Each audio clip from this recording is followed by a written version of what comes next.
বিড়ি কিনে খাওয়ার কায়দা নাই রে, একটা স্টার বিড়ি 12টা।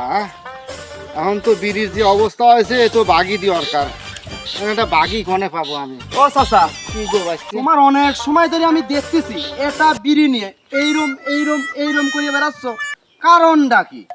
কাকা তুমি বোঝো নাই বুঝছো, এটা স্টার বিড়ির দাম 12টা হয়েছে, একা খায় আর পোষাচ্ছে না বুঝছো। ওরে বাবা, বিড়ির দাম এত?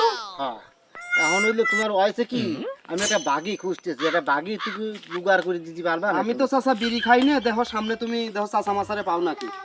ঠিক আছে, তাহলে হানেও ব্যবস্থা হইলো না, কোনে এ যাবো ভাই। আমি? ভাই এ আপনি সিগারেট নিয়ে এরকম নাড়াচাড়া করে বেড়াচ্ছেন কেন?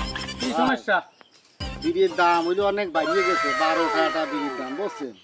তা এই বিড়িটা 12টাটা খায় আমার পোষাচ্ছে না, তখন আমি একটা বাগি খুঁজতেছিলাম, যদি ব্যবস্থা হয়। ও ভাই, আমার কাছে তো 6 টাকা আছে, কিন্তু আমি 12 টাকার জন্য আমি একটা সিগারেট কিনতে পারতেছি না বা খাতে পারতেছি না।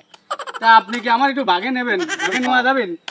ভাই আমার বাসায় এখন তাই না, তাহলে আপনার কাছে যখন 6টা আছে ওই 6টা আমার দিয়ে দেন, তাহলে আপনি অর্ধেক পাবেন, আর দুজন ভাগ ভাগ করে খাতে পারবেন। এখন এই সিস্টেমটা করলে মানে ভালো হয় ভাই, না হলে তো এখন একটা সিগারেট 12 টাকা দিয়ে কিনে খাওয়া ভাই সম্ভব না ঠিক আছে আমার ভাই। দ্বারাও। আমরা সম্ভব না, তাহলে আমরা চলেন ভাগ করে খাই গা। এখন চলেন আমরা দুজন